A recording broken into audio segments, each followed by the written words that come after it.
live and pre-recorded. This is the Red Ticket Blues podcast. I am Brian Buckley. This is hitting the internet on August 4th, 2016. How's everybody?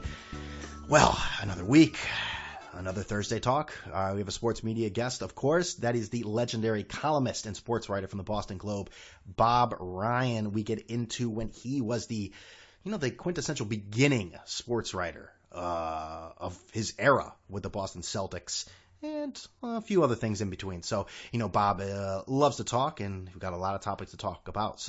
But before we get into him talking, I want to talk to you about Seat Swap. You've heard me talk about it before, but you still might be asking yourself. We are brought to you today by Seat Swap. I have one question. What is Seat Swap? What is that? You tell me. That's a great question, Mike. So let me answer it for you. Seat Swap, well, they're a ticket agency that, they're different from other. Oh, God, shut the fuck up. That's a great question, Mike. You see, Seat Swap separates themselves from the rest of the ticket agencies. Why? Because life isn't fair sometimes. And you know what? You got to get rid of your seats, and you don't want to lose a ton of money. So you're going to connect with other fans when you deal with Seat Swap. You're going to deal with other fans who share the same passions you do, like the same Joe Schmo you're standing in line with BSing about whatever. That's what you're going to be selling to, not some fly-by-night place where they all have the same tickets on all the same websites. No, this is what you're going to do. So even if you want to trade your Mets tickets because you can't go, or with someone else for a concert in a few weeks, that's what Seat Swap lets you do. And right now, they are, for Red Ticket Blues listeners, exclusively, they're going to show you how the website's working as it's getting ready to go, and you can contact them. Contact Dan at the email of dan@seatswaptickets.com or Josh at seatswaptickets.com. Remember, they are the only place on the internet, the entire internet, where you can safely swap tickets with other fans. That is seatswaptickets.com, seatswaptickets.com. Hey! seatswaptickets.com. Here's Bob Ryan. You know him as the Boston Globe sports columnist and on Around the Horn and Pardon the Interruption, Bob Ryan. Bob, thanks for coming on the Red Ticket Blues podcast. Hey, you're welcome. Bob, I got to tell you, we're midway through 2016, and I could have sworn you retired from the Globe in 2012. My dad's retired. He doesn't do anything. So this is retirement for Bob Ryan, I guess, right? I made it clear in a column I wrote in conjunction with the retirement from the Globe in August of 2012 that I viewed this as the end of one thing and beginning of another, that it was, yes, I was retiring. I'm retiring from the job I had had for 44 years. I will no longer have a full-time job. I will no longer have a full-time boss. I will have no obligations that I do not assume myself. And I called it the transition to phase 2 and said, come see me in a year and I'll let you know how things are going. Well, we're about to close in on at the end of year 4 on August 12th, and things have gone even better than I ever dreamed because I'm good busy.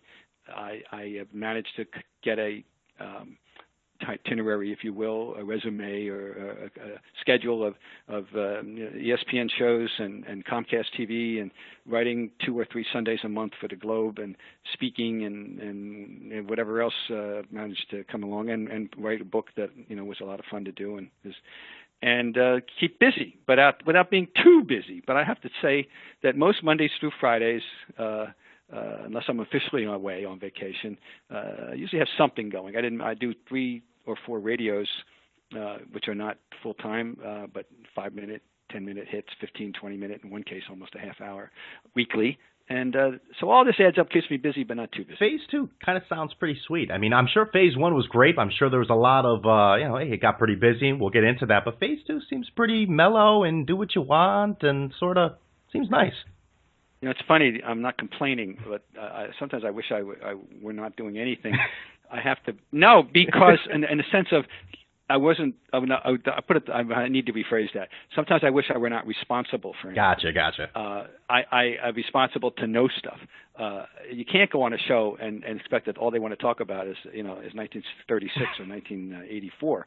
You have to go on a show with the expectation that you actually knew what happened last night, and that you care about what happened last night, and you have an opinion that might be valid about what happened last night or last month or last year. And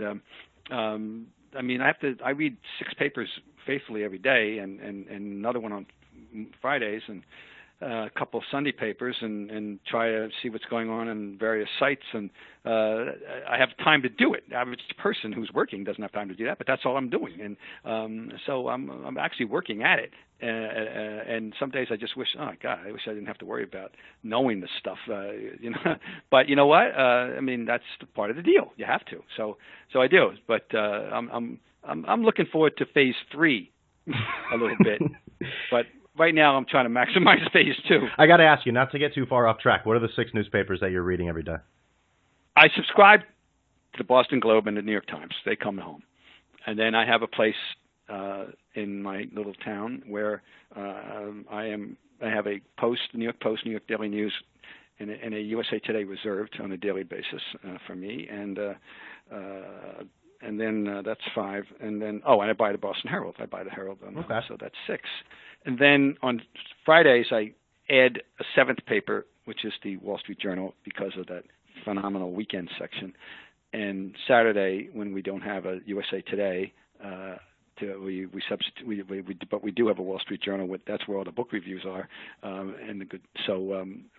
Saturday I get the Wall Street Journal as well, and then Sundays I restrict myself for the most part to the Globe and the Times. Although sometimes I buy the Sunday Herald, and I always keep track of the Post online. I always want to read because I have to read Phil Mushnick. I was you stole the words right. I mean, again, this isn't even on the schedule of what I wanted to talk about either. But I'm just like, you know what? You're bringing up the Post, and my next question here, but we'll go into it here. I've heard you say many times that you're a columnist, but you're a fan, and it's not difficult to be both. But it seems like many columnists these days are not fans, and they go the negativity route. And Mushnick, he's been a guest on his podcast. I love Phil Mushnick, but let's be honest. He's not the most positive guy in the world, and he's not a fan of anyone either. So has it really been easy for you to separate the two?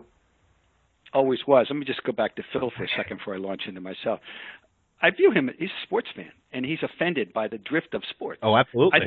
I think he overdoes it sometimes. I think some of the stuff that he complains about is nitpicking. I think some of his complaints about what broadcasters say. Hello? I'm not offended as a fan of the sports by some of the phraseology. He doesn't like the phraseology. He thinks it's pompous. He thinks that people don't talk on the air the way they talk in real life. And to which I say so, but it does bother him. And there's lots of moral judgments he makes that I do agree with. Okay, some I think he takes certain things too hard. But ultimately, what bothers him is when sports, which he does love and which he grew up loving, in which he feels are being defamed or desecrated or trampled or tarnished. Okay. And like you said, to a certain extent, many times he's right on the money. Yeah, but I don't. But it's grounded in a love of sport, and he's offended by disturbed by what's happened to it as the sports that he grew up liking. I mean, I understand, and some of it's technical. I totally agree with him on the use of relief pitchers, totally, yeah. and the adherence to a book that is nonsense, and and what I long ago called the creeping LaRussization of baseball, which is now at a full gallop. And is not looking backwards. Okay, myself. Now, this whole fan thing, I've always been amused by this. But I fully recognize that we're all different people, and that other people have a viewpoint on what the job is, and the majority of people who become sports writers, and particularly if they become columnists, seem to think that they have to proclaim a detachment. They have to proclaim that they are not interested at any time who wins and loses. Now, and it's all about the story and the game, and it's all about people, and it's not about the game itself. And that extends sometimes that thinking to people who cover a team, and they claim they don't care who wins and loses, and they write it in a detached manner. I'm not like that. I think that the only way I could have done what I did and continue to do what I do is from the inside out. I'm a fan first, and if you don't love this, why are you doing this? Yeah, if you don't like sports, why are you doing this? It's very odd for someone. It's like someone getting into the business, and it's like, well, what do you want to do? I want to be a sports writer. Who do you root for? Oh, nobody. I don't care. I mean, that's insane. Now, I think it's funny. Now, the extreme opposite of this, of course, is Greenberg. And I'm a Mike and Mike guy. And his Greenberg's fidelity to the Jets, Right. Is something that he wears overtly, and is part of it. But it's almost it is a shtick. Yeah. It's for real, but it's a shtick. It's a shtick that works. It's a shtick he's comfortable with because he does believe it and he's comfortable with it, and he does want the Jets to win, and he does hate the Patriots, and he does admire Brady despite the fact that he hates the Patriots. And he does admire what Belichick can do despite the fact that he hates the Patriots, and that's all out there. And I totally understand all of that. And that's part of his shtick. So that's the complete opposite. I don't feel that way about any of these. I feel that I have strong proprietary interest in the Celtics above all. That basketball made my career as such. And I care that the Red Sox. I'm a season ticket holder of the Red Sox. I love baseball. It's the venue to go to. I'd rather that they win than they lose anytime. And I reveled in the 3 championships. And I particularly loved not only 4 naturally, but 13 was a gift from the gods. No one saw that thing coming. It was a wonderful, fun season, and I loved it. And I was happy to have the tickets available so I could be there when they won and all that. But that's me. But I had to answer your question. I don't understand the problem that people have with wanting a team to win, watching what just happened in front of your eyes, and then writing it, quote unquote. Although I hate the word objectivity. There's no such thing as objectivity. Writing it fairly. The word is the thing you should strive for is fairness. Objectivity is a canard. It's a nonsense. Because there's no such thing. Every word, the great line, I always come back one way or the other to that. Mary McCarthy, Lillian Hellman, I don't know who said what to her, to whom, but one of them said, every word she writes is a lie, starting with the words a, n, and the. And every word that we write is a choice. You see a game and you have to pick and choose. What are you going to report on? What are you going to focus? What are you going to identify? What are you going to refer to? I'll put it that way. So it's not objectivity and subjectivity. It's fairness. You got to be. Ultimately, you are striving to be fair, and you can be wrong. And there's nothing wrong with admitting you're wrong. That's always some of the most fun columns I've ever written. Where oh boy, what a stupid I was, column. They're easy to write. They're fun to write. It brings a sense. But I have no problem watching a game and then putting off with a fan hat on, metaphorically speaking, and then it's over. Something good happened, something bad happened, nothing happened, which is always the challenge, and you got to write it, make up something. You got to figure out where you're going to go, and then being a writer. And then when I don't understand the problem, it's not that hard. I mean, that wasn't not for me. Well, I mean, let's talk about that. You were the beat writer for the Boston Globe for the Boston Celtics starting in 1969 when, it was really the wild, wild west of beat writing. I mean, to the extent that you were a columnist to a certain extent when you bring it in, the game recap and every intangibles outside it. I mean, because you were one of the first to be involved in the NBA with that, I mean, how did it go? Did you walk in and see everything and say, oh, wow, I got full reign here? Or was it sort of, a little toe in the shallow end of the pool, let's see what I can do? Or how did you approach that? Mixing cultures, because my other love, of course, is music. And so we'll go to Annie, Get Your Gun. I was doing what came naturally. That's it. I was just doing what came naturally. And I wrote from a certain style and viewpoint. There's 3 words that apply to the way I chose to go about writing game stories as a beat guy for 14 years in the NBA. Point of view. I think you need a point of view. And that just comes back to this nonsense about quote unquote objectivity. But you need a point of view, and hopefully it's a defensible one. And so I wrote right away from a point of view. This is good. This is bad. He's really good. He's really bad. He's underrated. He's overrated. I can't explain why I don't like this guy, but I don't like this guy. Or this guy bothers me. Or this. And then the other subject that I took on readily right away was refereeing, and the idea of how can you ignore the role of a referee in basketball when referees do 2 things? They determine how the game is going to be played, and indirectly they determine who is going to play. And how can therefore you watch certain things happen and not involve the referees in the story?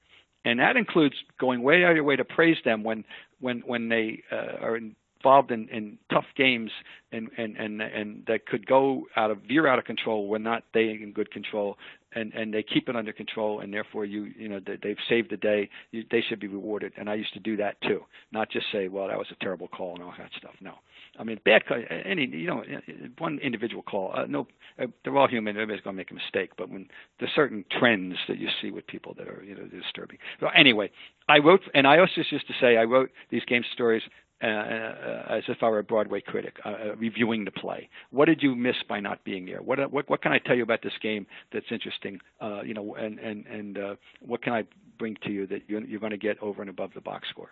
And that's the way I tried to do it for the 14 years that I covered the league as a beat guy. Did you encounter yourself, once more people had access to the games? We're talking way in the future here when games are on TV. All of a sudden now, you can watch any game all over the world. But before that, did you have trouble once fans started seeing the games writing to describe that scene? Like you say, you're telling people that aren't seeing something. Now was it like, well, I got to change my style? People know what happened. No, because what I found, no one ever challenged me much on this, and if they did, they should. If they wanted to, they had no reason not to. I was always available, and it's the same thing that I feel now myself, and that is that there's a certain why somebody who's seen a game. I know I like to pick up the paper the next day to see how people handled it and to see if they. If there's something that happened that required some commentary or some analysis or quotes from some explanation from a participant, be it a coach or a player. I want to see if it's going to be in there to help clarify something that was important in the game. You need the paper to do that, and also the sheer love of writing. I like to write. I like to think, quite frankly, and I think I would stand up, that I was fun to read. I tried to be fun to read and as well as informative. And that in and of itself means that you could read the person, you relive the game. I started I tell this story all the time. I got started, I was like 5, 6, 7 years old. And my father would take me to a high school basketball game. And it was a big deal in Trenton, New Jersey, where I grew up. Trenton Catholic was a power, and Trenton High was good. But I would go to Trenton Catholic on Friday night, and on Saturday morning I couldn't wait to pick up the paper to read about the game, because not until that moment was the game validated in my mind. It was not verified. It wasn't legit until I read about it, and then I read about that. What did I see, and that what I did not see that they told me about, they would tell me about, or I just was real then, and I still want to read game stories, which are dying, good game stories, and there are very few of them out there now because they're not being asked, they're required, and for the writing, if it's writing, and there's certain things I'm always hoping to see in game stories that I only see on occasion, and that didn't used to be the case as the new generation is writing with a different approach. Not at all. Yeah. And if at all, and I think something has been lost. A game story is an art form. And it was a wonderful way. It was start the day in the morning at breakfast reading these stories. And when I got to Boston in 1964, and Cliff Keen was covering the Celtics, covering the Red Sox, and I started becoming infatuated with the way he wrote. And then, of course, I didn't know at that point I'm going to wind up, being a colleague and a friend and picking his brain, and he had a very strong point of view and a very direct way of writing, and it was fun, and so it's still there. If it still could be there, but it's no longer desired. Yeah, you had a lot of fun covering the team. And it's legendary, the access and availability you had to the players to write those game stories. At what point did you, when you're working with the team, at what point was there a certain moment when you said, I'm getting a little too close, I need a new strategy? Because you're drinking beers with the team, you're on the flights, you're doing everything, you're a part of the team. There had to be a moment where I said, what am I doing? Wasn't a moment, but there was a combination of things, and it had to do with the fact that the friction was not me and the team. It's because of my relationship with the team that I had friction with the coach. And it was very unfortunate. Tommy because Heinsohn, correct? In the beginning, Tom Heinsohn was a really good source, and it was a good mentor in terms of mentoring me into the whys and wherefores of the NBA. I came to the NBA in 1969 as a 23-year-old kid who loved college basketball and had paid not cursory or scant, but not as much attention to the NBA. over the years. I went to Celtic games with my friends and I. When the schedule would come out, we would circle the doubleheaders, the old doubleheaders, and we would circle the 76ers and the Lakers. And we'd go to the doubleheaders and the 76ers and the Lakers. $2 second balcony, Boston Garden. But I wasn't a fanatic on the NBA. I was a fanatic on baseball, and I was a fanatic on college basketball. But by virtue of good fortune, I wound up covering the Celtics opening night 1969. Tom Heinsohn was a rookie. He was 35 years old. Had never coached a day in his life. He had retired at age 30 due to bad knees, and then became an award-winning insurance salesman and a part-time broadcaster. And now he's the coach of the Celtics. And he knew it was wise to cultivate the agent from the most important media outlet in New England, which we were far and away. No TV station, no radio station, no paper could touch the Boston Globe in 1969. And I knew that I needed help to learn the league, to learn what the NBA is all about. And Tom Heinsohn was very willing to provide that help. Countless cups of coffee and this and that, and time spent. Meanwhile, I was cultivating relationships with the players and learning about the NBA from the eyes of John Havlicek, Sat Sanders, Don Nelson, etc. the first year. And after about 2 or 3 years, maybe about a fourth year, the year they won 68 games, 72, 73, I've got very strong relationships with the players.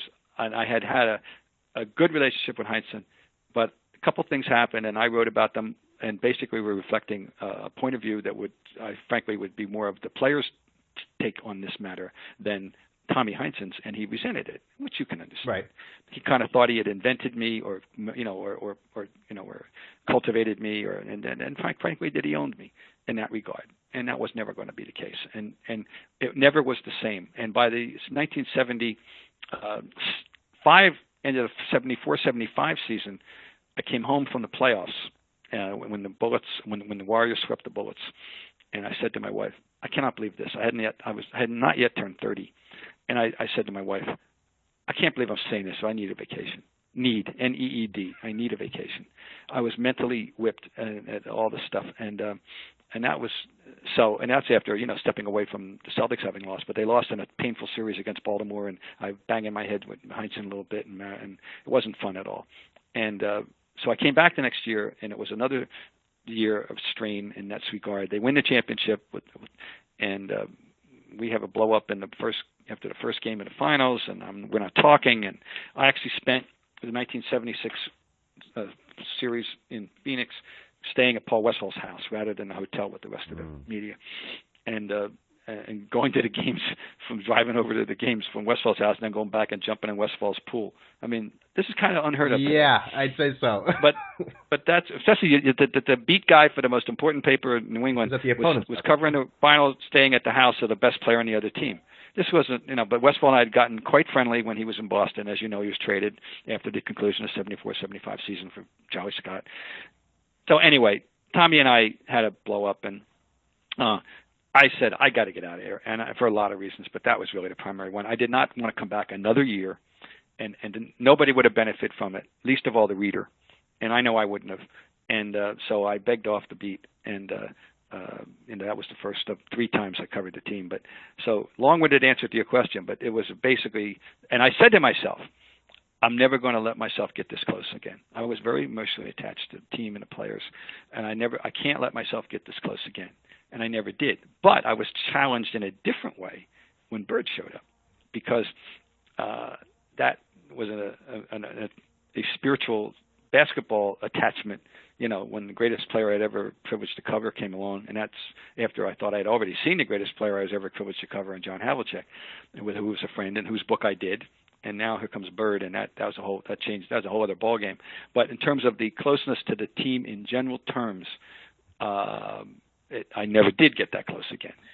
But I did develop a relationship with Larry that I value to this day. Yeah, I'll get to Larry in 1 second. I just want to go on the other end of that, because, the relationship with the media and the player these days, modern athletes, they don't have time to really get to know the beat writers or anyone like that, and they're beyond sensitive to everything. So when you're, interacting with the team back then, you know these guys, you know their family, you know how they operate, and then you write something negative. What is that like the next day in practice? Because now I think these guys look and they say, well, whatever, that's some guy from Joe Schmo. He always wants to be negative. Well, this guy, I was throwing down beers with him last night. They knew. Well, this is where I worked hard to develop a stature of I know what I'm doing, and that maybe and never try. I learned from great mentors at the Boston Globe too. There was a desk guy named Art Keefe, and he's surprised when I tell him this, but I owe him a lot because he reined me in a little bit from some of my exuberance and excesses early on, and warned me you don't want to overpraise, and you got to merit so that when you're praising it means something, So I learned to try to differentiate not just between good and bad, which is easy, but good and great and transcendent, and learn to calibrate it. I love that word, calibrate it properly. Yeah, I mean, you have to do, but I was blessed too. Of the 14 years, there were 2 bad teams, and the first one was I was learning, and I was nowhere near as strident as I would become. That was the first one. They were 34 and 48. Laden with veterans, and it was all veterans on one side, and the youthful guys like Don Chaney, and who was the same age as JoJo White, same thing. Cowens comes the next year, but that first year, I didn't cover bad teams, and there were, you didn't have that many individual negative instances. The second bad team was 78-79, which is a very educational team for me.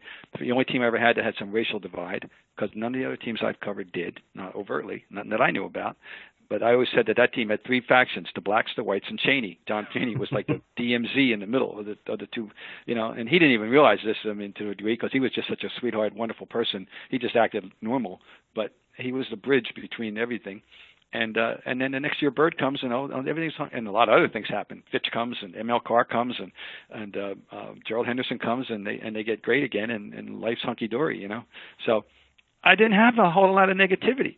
So I'm lucky in that regard. I didn't have to deal with a lot of crap in that regard, and I didn't have to go after guys too much. I mean, what possible reason could I write something bad about Paul Silas? I'm serious, yeah. Technically, and it just wasn't. It'd be a little rough the next day with Paul Silas. Silas. I became very friendly with him, and we got real personal. I mean, we talked about stuff, that was I never would have imagined I'd be talking about with a player, I still admire him greatly, so it's just my experience just was so blissful. It was so good in terms. I mean, I'll take 12 up and 2 down. Any writer in the world who covers a team would take that, and that's what I had: 12 up and 2 down. That's pretty good. That's a good record.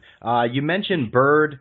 Before you co-authored the book Drive, The Story of My Life with Bird, and I mean he's known as a guy who's he surrounds himself. He doesn't want to project a lot to the audience, especially in the beginning there. But before you get to that comfort level with Bird, how to write a book, how did he react to you in the media when he gets into the pros? He's coming from Indiana State. I mean, was it good from day one? Did he know who you were? I mean, what was that process like? I don't know if he knew exactly who I was that first year. My first encounter with him was something that's really funny in retrospect. I was asked to write a piece on him for Us magazine, and it was the summer of 1979, and I arranged this and did it. This is classic Bird at the time, not at his house, but at Bob Wolf's house, his agent's house, because he lived around the corner from him. Wolf was catty-cornered in Newton, Mass. And so I went over there and did the story. And we had, I don't remember what we talked about other than the basics of doing the story. Then the season starts, and I just go about my business, and we hit it off. And at the end of that year, I know he gave an interview in which he told people that Bob Ryan could be a coach. Yeah, that's right. Pretty nice. Yeah. So, and did you think about I say this? Oh no, I coached one time in my life, and in the summer of 1966, I coached a summer league team in Trenton, New Jersey, and high school age kids. So I'm only a couple of years older, and I had been the assistant coach with an old family friend the year before, and he quit and handed me the team, and I just ran the offense that I knew from prep school, my team, the zone offense, man-to-man offense. We played man-to-man, and if we played zone, we played 2-3, and we won the regular. I had 2 really good players from Trenton High School, and we won the regular season. And we got beat in the playoffs, and that's the only time I ever coached. I didn't have a desire to coach, but anyway, that was very flattering. It was very nice of Larry, and our relationship never had a sour note. And it's, the one time, oh God, there was some funny stuff that happened. And one time, later on, I tried to get something was going on. I went to French Lick and he wouldn't see me, and he was mad about everything. And at that point, and later on, he told somebody, he said, "Shit, Bob's marrying me more than my." He says, "Bob's marrying me more than my wife." So that was just so funny. That was very short-lived, trust me. And he answered your question about Bird. Found out right away the big bad media wasn't so bad. He kind of liked it, and he grew to like it to the point the interaction. He grew to like it so much that in 1987, I believe it was, I pitched an idea to the Boston Globe magazine. I wanted to do a story about the blossoming of Larry Bird and how Larry Bird has become this incredibly sagacious media manipulator, and in a fun, good sense, using how to loved in dealing with the press and loved in using the press to get his message to the fans and so on and so forth. And I wrote that story, and it was a fun story, and he really enjoyed thinking about it. And so he grew up, and remember, he was you have to understand the background, and I was fortunate enough to go to French Lick enough to understand where he's coming from, literally. And where he's coming from was the poorest county in the state of Indiana, with everything, including an old history with the Klan from the 20s, and where their expectations were very minimal, and you're expected to be born there and go through your little life, die there. In the meantime, you got a job, you hunted, you fished, played a little golf, maybe, but you didn't try to be better than your neighbors. Nobody had any money. Everybody was in the same boat. You didn't have any pretensions, and you just mind your own business and lived there.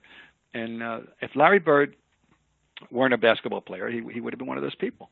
But basketball got him out, and basketball took him all over the world, and he opened his eyes, and he became a very I'm not saying he became intellectual, but he always was smart, but there was no value placed on education, no value placed on it whatsoever in that area, and so I used to kid him that he graduated from college, he did his student teaching and all, and he would never have done it if he hadn't been a basketball player, but he did it. And I said, you managed to evade the American educational system for like 20 years, but and despite but he became a book reader and became I mean. He was now how smart a player he was. Right. We all know that. I mean, the brain was a complete computer on the court, and so there was an intelligent person there. But you're talking about environment, and when people talk about environment, and it's a code word for urban America. Well, this is another environment that produced certain type of people quite routinely, and Larry Bird was one of them. I wanted to go in a little different direction here. When I was growing up in the 80s, I thought being a beat writer for a team was probably the most amazing job you could possibly imagine. Like you had done, you'd hung out with the players, you did things like that. I mean, my father introduced me to the Pride of the Yankees, and the beat writer in that movie was best friends with Gary Cooper, Lou Gehrig. I thought, wow, this is great. I want to be part of this. And now I look at the job, and it just seems like torture. It's just traveling, 4 or 5 published pieces a day. You're tweeting nonstop, hanging around all day to get maybe a soundbite. Why would anyone want to be a beat guy nowadays? You've been bugging my phone. I have not. Why is that? I asked that question. I say this categorically. There is no way, knowing what I know now in 2016, and I started saying this maybe 15 years ago, and not even beginning to imagine what do we become as you have outlined, that does I ever want to do this again anymore. I don't know how they do it, and I would not want to be a beat person for any professional team or major college beat in any major paper in America covering a college beat full time. No, you're right. It's not fun anymore. And they've taken so much of the fun out. The business on one side, you're hammered on all sides.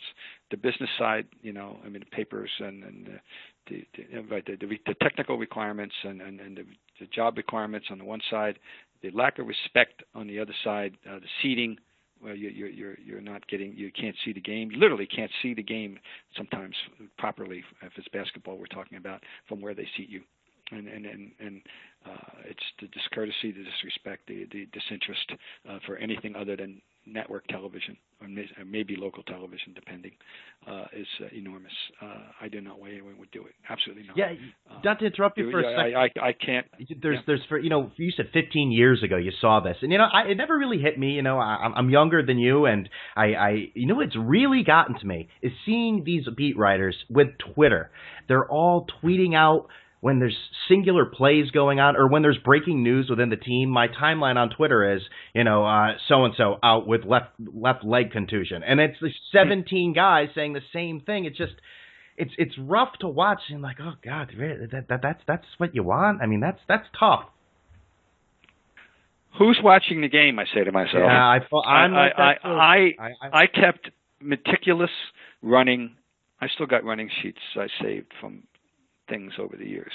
I have John Havlicek's last game. That was on April 9th, 1978. I've got the running sheet from that game, and that I kept. And I kept the running sheets meticulously, and I kept my own stats, and I kept fast break points and second chance points and possessions, and you do all this and the whole game. And now the guys game started, they're not even in the seat. I don't know what the hell they're doing. Then they're coming in, and the next thing you know, they're tweeting this, tweeting that. That once again, that's because nobody cares about writing a game story anymore. Anyway, so, but yeah, no, I don't know how they. I wouldn't want to do it. No, that's just no. You're right. It's completely different. There are still lots of good writers out there. There's some wonderful columnists out there, and columnists is one thing, right. Thank God.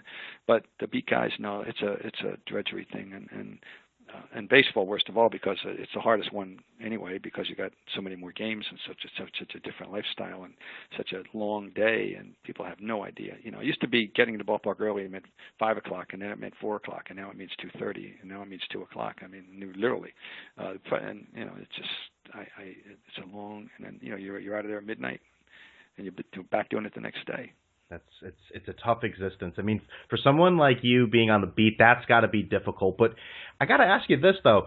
What was your immediate reaction for years, for decades, doing the beat, talking to guys, when you see something like the Players Tribune appear and magically athletes are senior editors and they want to tell you from their own perspective, not the big bad media? It was inevitable. You saw it coming, really? Well, the inevitable once you saw the website. The first person that I recall that I would identify who broke through the wall regularly was Bonds with his website. He was communicating with people. He wasn't communicating with the press very much, but he was, and you could. So when it happened, the Players Tribune, I said, "Oh, this is going to be good." Now, does anybody think for 1 second they're writing these things? Not, if you do, you need your head examined. They're too good. I mean, they're too good. If these guys were that good, they would. No, there are a couple of athletes we've known in historically that yes, they could have done this, and they did do this. Jim Brosnan, who did write his own books, was the first guy to popularize the first person stuff back with the long season and pennant race way back in the early '60s. Did it. Bill Bradley, book I recommend to this day, Life on the Run. I know he wrote that book, every word himself. The greatest of all books of this type is The Game by Ken Dryden, and I recommend that highly to anybody. I don't care if you don't like hockey, and if you do, you have to have it. If you like hockey, you don't have it, you're deprived. It's so good, and there's a few guys that could have done stuff, but these guys aren't writing this. They have professional writers, but they are giving them their thoughts, and they are taking it to the Tribune. And I mean, they have a right to do whatever they have a right. I mean, we were able to sell the idea for years. We were the conduit to the fans, and we were, and their message was going to get out through us. And many times the partnership was smooth and seamless and worked very, very well. Other times not so well. So but it's. They don't, we're not needed in a lot of ways, totally and utterly not needed in that regard. And there are certain jobs that still are needed, but a lot of jobs that once were vital are not vital anymore, and there's no way getting around it. Yeah, you say that, and it kind of leads to my next question here. You have in the past predicted the physical newspapers, the extinction, and how that will happen soon, and slowly but surely, it's happening all the time. You see it, and are you surprised, though, how quickly, highlight shows like Sports Center. The viewership is going down because people don't even want to sit through that anymore. They want to watch short clips on demand. Gimme, gimme, gimme. Are you surprised that that's happening so quick? Yeah, that blindsided me. I mean, not having certain things that I'm not in the mainstream. Obviously, there are certain things where aspects of life that I'm just not. Like I'm not at the altar of speed. I don't need speed. I abhor UFC. I mean, I could live without boxing too, but I understand. I grew up with boxing. I appreciate it, but UFC is just an abomination. I agree. And the idea that people, so many people like it, that it is now more important than boxing, that it's really being taken seriously, is appalling. I won't get into politics, so please don't goad me. Okay? But there is a connection in my mind and the mindsets, but I'll let it go at that. And please make sure we let it go at that. But yeah, there's stuff that goes on that I can't relate to at all. And the idea that people are satisfied, or this is like just the idea that, I mean, all this. I read these stories about all this is going to be streamed, and it's going to be streamed, and I'm thinking, okay, somebody really wants to watch the game in the palm of their hand. What happened? It wasn't all too long ago that the whole idea was to get the biggest screen you could find. I could relate to that. Now it's the polar opposite. It's having it in your palm of your hand. Newspapers are dying and will die, and it's just a matter of when. It's not a matter of if. The idea of the daily paper on the newsstand or on your doorstep is going to cease happening sometime. I said. I've been calling this one for 25 years. I said there'll be a time sometime in the 21st century when the newspapers as we know it will become that there'll be all the newspapers in New England. There'll be nothing but megapolis papers. There'll be one big daily paper in New England. It'll be the Boston Globe because it's the biggest and most important paper in New England. And there'll be nothing in the middle. There'll be no Worcester Telegram. There'll be no Providence. There'll be no nothing. But the Weekly Town Crier could survive. People still want to know about the board meetings and the graduation. That's true, and that's not going to be in that big Boston Globe. You're right. The Weekly Town Crier will survive, so it'll be and ultimately there will be one publication in print for the elitists who prefer it that way. Maybe the Wall Street Journal, or something like that, and that's it by 2050, if not sooner. But look at all the papers that only publish 3 days a week now. Look at all the papers that are shrinking. The news holes are. My own paper now. I'm sad to say, I pick up the paper Wednesday and say today. I pick up the paper on a Tuesday prior to the PGA, and what do I see? AP story by Doug Ferguson. Now, Doug Ferguson is terrific. He does a great job for the AP. I know him. He's a good guy. He's a good writer. He knows golf as well as anybody in the world. He's great. But he shouldn't be writing the lead story for the Boston Globe at a major. Michael Whitmer should be writing it, except that we didn't send Michael Whitmer. And I cannot remember the last time, I know no time and since I was at the Globe, that we did not cover a major. But that's where we are these days. And other papers are in similar, a bind. And we've lost countless people the last couple of years and by attrition, and we're not replacing them. So it's just the way it is. Aggregation from other sources. Yeah, there's a lot of people. And it's interesting. Yeah. And it's interesting that for a lot of people in life, I'm not one of them, but I'm sure everybody knows people whose high school no longer exists, and they feel a sense of loss. They went to a high school that no longer exists, and I don't think my grammar school any longer exists as I knew it as well. That's sad, but the idea that I'm in an industry that is maybe before I die will no longer exist or be so shrunk that it'll be beyond recognition is shocking because it was such a viable industry. But that we were overcome by technology, did not know how to handle it. It was not met properly with anyone with foresight when it happened, and we were the internet changed the paradigm forever and ever. I think we could have avoided total catastrophe if someone. I always thought that looking back, if people had immediately recognized this threat and thought, okay, here's what we have to do. The top 15 or 20 circulation papers in America have to have a summit conference. And at that conference, they will say, we will charge for anything we put out there, even if it's $5 a month. But we have to have a nominal charge to make it understood that we can't give our stuff away. And then, time will come, we'll have to raise the price. Anything else, that's fine. No one did that. and people got used to getting stuff for free. And then meanwhile, it led to other offshoots, and here we are. Yeah. Here we are. A lot of those people, I guess like a periodical summit of the five families, sort of, just to collude and just say, hey, this is the way we're going to do it. No, you're right, though. It's a great point. A lot of those people relying on the instant video are most likely younger, and many of them probably, they know you from PTI and Around the Horn, and they don't even know that you are a columnist for the Boston Globe. But I got to ask you, so you make that transition. What is harder, trying to add details, flow, and the intimacy of writing an actual column, or having to compartmentalize and convey those smarts, humor, and wit in a really quick time on television? The latter's harder. Yeah. And you're really putting yourself out there. Like some days you're sharp and biorhythms, whatever. Some days the topics just flow your way, and you immediately conjure up appropriate analogies. And quite frankly, I think today was a day like that for me. I think I had a really good day. I try to be totally honest. I kid with my wife all the time. I'll come home. She'd say, "Am I talking to a loser?" After Around the Horn, and I said, "I was robbed." And she said, "You say that all the time." I said, "No, I don't. I say that when I really believe I was robbed." And the days I'll come home, I say, "God, I wasn't any good today," and I feel that way. I try to be honest about it and about that, and also writing. Some days I think I was really good on Sports Reporters, and other days I say, it just didn't click for me. It's harder. Writing, I can handle. Ultimately, I think much more consistently well. I know I can, and I'm lucky that I am glib.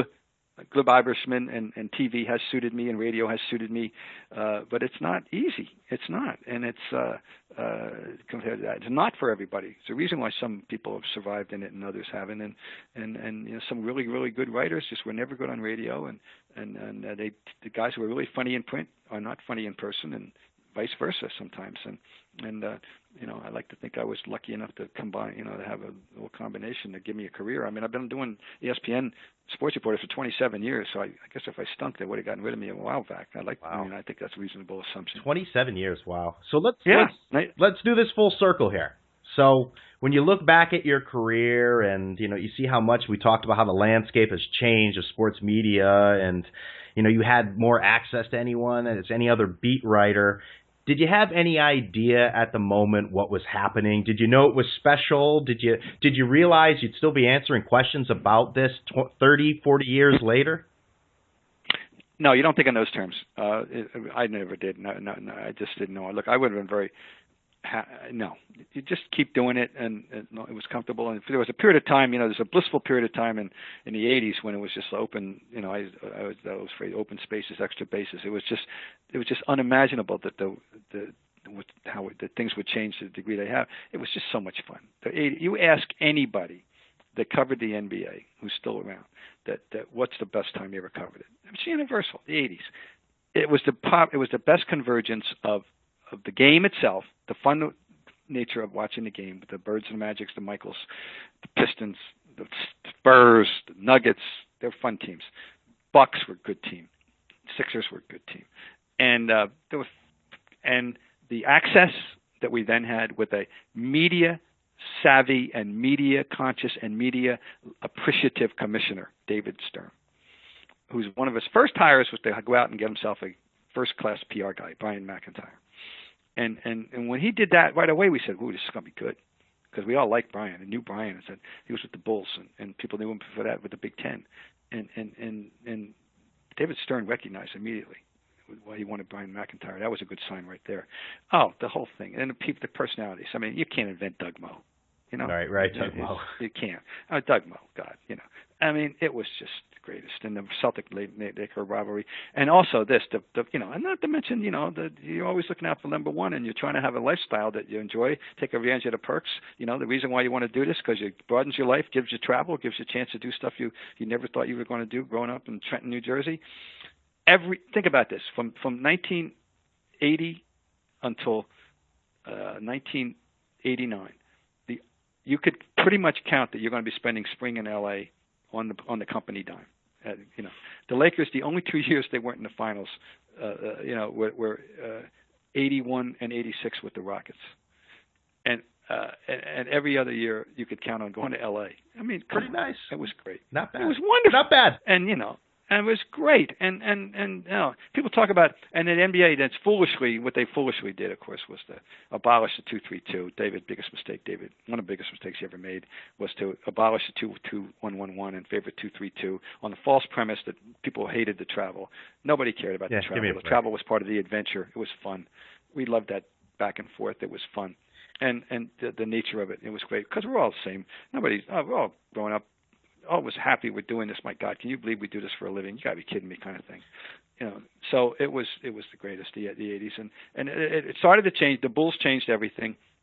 Two things changed: charter flights, which meant you no longer travel with your team regularly, and didn't get to know guys, and you weren't forced to wait out delays at the airport, at the gate, at the bar together, stuff like that. And then the Bulls, because the Bulls became a rock show. They got security. They walled off the practice court, the practice parking lot. They became a whole, and everybody, of course, and they were successful. So guess what? It worked. They were imitated. Yeah. They were imitated, and things changed after that for us, and started to go downhill, and never got back on track. But for us, but boy, I say this all the time: if I could relive my life, my professional life, from January 1, 1980 to January 31, 1989, and the next year was great too. That Portland Detroit series was fun, but 89, and maybe even backtrack to January 1st, 1970, to the 89, the build up. I'd do it, all the good, all the bad, whatever happened. I'd do it all over again in a heartbeat. And anybody that's covering the league today, I'm telling you, if they could have lived through what we lived, they'd trade whatever they're doing now for what we had then. Promise you. Bob, I could sit here and talk to you for hours, but I think we'll end it there. I want to thank you for coming on the podcast. Before you go, I have 3 quick questions for you. You ready? Yes, sir. All right. Number 1, who was the biggest whiner of all the athletes you've encountered throughout your career? I guess Oscar, and people, he was the person of whom it was first said, he's been in the league X years and he's never committed a foul. And now people say that about a lot of people, but I'm here to tell you that the first person I ever heard in reference to was Oscar. Okay, all right. Number 2, you went out with all the Celtics to the wee hours of the night way back then. What is the best story you can share with us today? Yeah, you certainly hit it there. Wow. Boy, I'm trying to think. I mean, that's a good question because I'm trying to think. God, I really can't. Oh boy.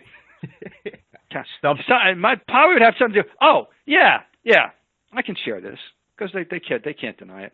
I'm in Buffalo with Cowens and Don Nelson, who were good friends. Nelly was like a big brother to Cowens, which included teaching them how to drink well, or more, I think, by the way. And they were drinking and banging, and they were doing butting. They want me to get involved. I don't think so. I'm not butting. But here's my best one. Oh, this is it. And this one involves alcohol as well, but of course it does. That's okay. The greatest bar ever in the history of the league was Major Goolsby's in Milwaukee. Why do I say that? A, it was across the street from the arena, so you didn't have far to go, and the hotel. I mean, it was a dream. You know, you go out the hotel and walk across the street to Major Goolsby's, across Catty Corner, the other is the Mecca, the bar, Milwaukee Arena. So it's the greatest bar ever. It was Major Goolsby's. Anybody that covered the league in the 70s, 80s will tell you that. One night I'm there at Major Goolsby's with Wayne Embry, who was an executive at this point with the Bucks, and Don Nelson. Don Nelson is still quite active as a Celtic. And the 3 of us are drinking, and they're having an argument, and I am supposed to be the referee. And the question of the day is, who's a better player, Nelson or Paul Silas? And arguing the case for Nelson is Embry. And arguing the case for Silas is Nelson. And Wayne is taking that, he's a huge man, fills a doorway quite nicely. He's 6'8", 250 in his playing days. And he sticks that forefinger of his, which is like a minor little telephone pole, in my chest. And he keeps saying, you got to put the ball in the basket. That's why Nelly's better. And it's like a hole in my chest. And the next thing you know, we're outside, and they're not going to cop to this. I can promise you that, if they even remember it. But what are we doing outside? We're taking our glasses and we're throwing them against the wall. Now, that's a night in the NBA that you don't get too often these days. Yeah, I'd say so. That's pretty good. Okay. Number 3, and the final one here. You and Peter Gammon started the same day at the Globe, June 10th, 1968. Is that correct? I believe it is. Correct. If you could go back in time and the Globe gave you the option of the Celtics or the Red Sox, what would you do? I would have taken the Red Sox without question at the time, because baseball was still the thing I felt the most comfortable with, even though I knew, basketball, I played it better and longer, and I loved basketball, but I loved baseball more than anything, and I would have taken baseball. It never would have worked out the same for me. It is the luckiest break I got, that I fell into basketball rather than baseball, for the very simple reason that the city of Boston, since Tim Murnane back in the late 1890s, has had nothing but wonderful baseball writers, and there's no, and the best of whom turned out to be Peter, as it turned out. But nothing but baseball. People didn't need a new baseball writer. With all due respect to anybody who preceded me, and the guy who I really succeeded was very good but unappreciated, Bob Sales. I think there was still some territory to be, virgin territory there, that I was able to trod. I think I had a chance to make an impact in basketball that I never could have made in baseball. As much as I love baseball, and I think I would have been an excellent baseball writer, but I wouldn't have been Peter Gammons. And Peter, by the way, could have been an excellent basketball writer, but I'm going to tell you, he wouldn't have been Bob Ryan in basketball. I think we both wound up at both exactly where we should have been. And I'm very happy. I'm lucky as hell that there was no heir apparent to Bob Sales when they handed me that beat at 23. And Peter had to wait a little longer to get where he deserved, but he got there. And the rest, as they say, is history. Bob Ryan. He is a legendary sports columnist with the Boston Globe. You can see him on the Sports Reporters, Pardon the Interruption, and Around the Horn. Bob, it's been an honor and a pleasure to have you on the Red Ticket Blues podcast. A lot of fun for me, too. Thanks. There he is, Bob Ryan of the Boston Globe. Hope everyone enjoyed that. Hey, if you like this podcast, you should go back and listen to all the other ones. I mean, we have guests, Frank DeFord, Katie Baker, Steve Summers, Neil Best. The list goes on and on. You can find all those on iTunes, TuneIn Radio, Stitcher, YouTube, and Google Play. Remember to follow me on Twitter at BrianBub13 and at Red Ticket Blues. Subscribe to the show so you don't miss one, and leave a rating if you're feeling so gracious. With all that being said, I'm out of here.